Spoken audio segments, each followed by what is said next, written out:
Assalamualaikum warahmatullahi wabarakatuh. Di sini saya akan mempresentasikan elektronik sensor di engine C13.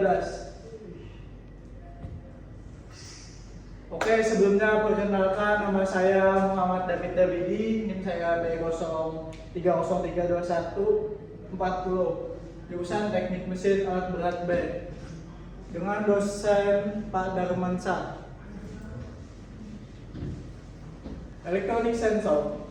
Sensor digunakan untuk mengukur parameter fisik seperti tekanan, temperatur, posisi, dan kecepatan. Elektronik sensor akan mengkonversi parameter fisik tersebut ke dalam bentuk sinyal elektronik.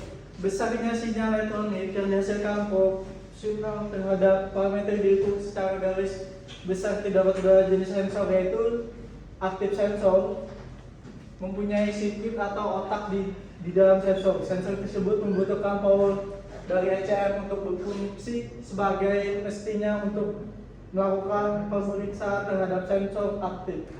Sensor tersebut harus dihubungkan dengan power. Sensor aktif didesain dengan 3 atau 4 kabel dan membutuhkan breakout untuk membantu proses troubleshooting dengan mudah. Aktif sensor terdiri dari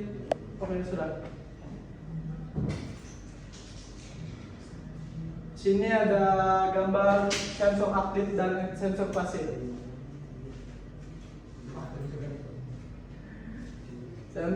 Sensor pasif tidak membutuhkan power dari ECM. Otak sensor pasif terletak di dalam. Sensor pasif terdiri dari 2 kabel yang dapat diukur resistansinya dan lebih efisiensi biayanya.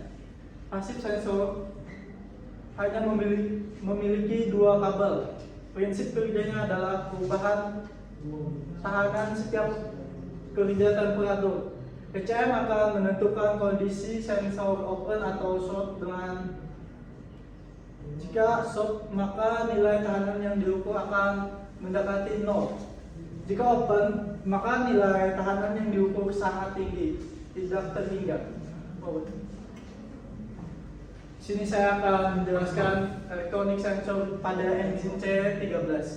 Yang pertama ada coolant temperature. Coolant temperature sensor memberikan informasi temperatur coolant ke ECM.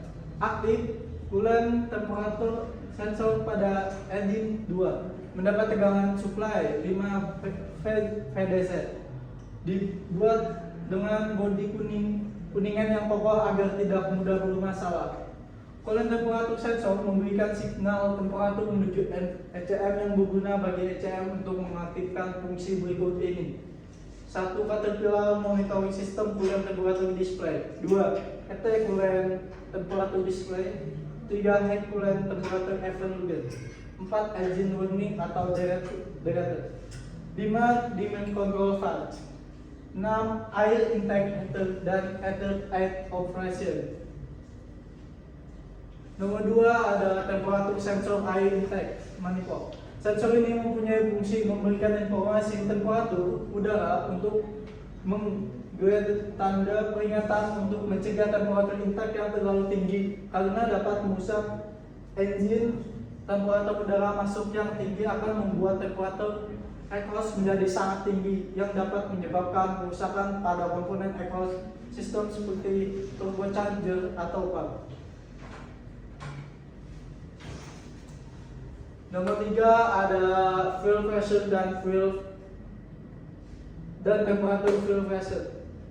Suatu komponen yang terdapat di dalam sistem bahan bakar dengan sistem electronic fuel injection. Sesuai dengan namanya, fuel pressure regulator berfungsi untuk mengatur tekanan bahan bakar di dalam delivery valve agar tetap konstan atau sama.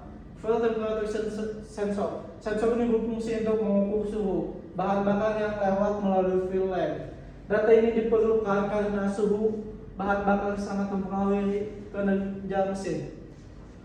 Oke, nomor 4 ada magnetic pick-up sensor, berperan sebagai speed sensor atau sensor kecepatan. Untuk menghitung kecepatan pemutaran mesin yang bekerja, magnet pick-up ini terpasang mengarah ke sisi flywheel gear yang berputar. pada jarak yang nyaris bersinggungan. Nomor 5 ada oil pressure sensor. Pada beberapa engine HWI seperti C9 terdapat dua hydraulic engine. Oil temperature sensor yang digunakan oleh HCM untuk mengkonversi nilai fuel injector timing dan fuel recovery karena mempengaruhi oil temperature. Proses kompensasi ini menghasilkan operasi engine yang konsisten dengan kondisi operasi yang berubah-ubah. Nomor 6 ada atmospheric pressure sensor. Tekanan merupakan absolute pressure sensor yang mengukur tekanan udara sekitar ataupun current.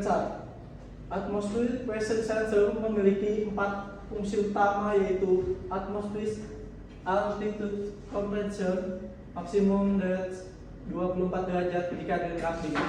Nomor 2 ada automatic filter convention maksimum derajat 20% jika dilengkapi. 3 merupakan bagian untuk melakukan perhitungan pressure untuk pembacaan pressure gauge. 4 referensi untuk kalibrasi semua pressure sensor. Oke, nomor 7 ada primary speed atau time sensor. Melakukan 3 fungsi mendasar dalam sistem, yaitu sebagai berikut: mendeteksi kecepatan engine, mendeteksi engine timing, mengidentifikasi silinder dan TDC. Speed timing sensor yang dipasang di housing depan di bawah timing gear wheel merupakan sensor yang dapat menyetel secara otomatis selama pemasangan. Sensor tipe ini tidak mempunyai celah udara umum yang tetap. Sensor ini tidak mempunyai kontak langsung dengan timing wheel, tetapi bergerak tanpa celah, zero clean rate. Oke, nomor 8 ada secondary speed atau timing sensor. Sistem memiliki fungsi untuk menyuplai campuran bahan bakar pada saat mesin kendaraan bermotor berjalan pada kecepatan tinggi dan beban berat. Yang nomor 9 ada inlet manifold pressure sensor. Memberikan informasi tekanan manifold instan ke unit kontrol elektronik mesin. Data tersebut digunakan untuk menghitung kerapatan udara dan menentukan laju aliran massa udara mesin, yang pada gilirannya menentukan pengiriman bahan bakar yang dibutuhkan untuk membakar sempurna salah satu sensor pada mobil yang berfungsi mengukur tekanan udara yang ada di dalam intake manifold pada sistem pembakaran. Oke, sekian dulu dari saya. Wassalamualaikum warahmatullahi wabarakatuh. Oke. Berapa menit?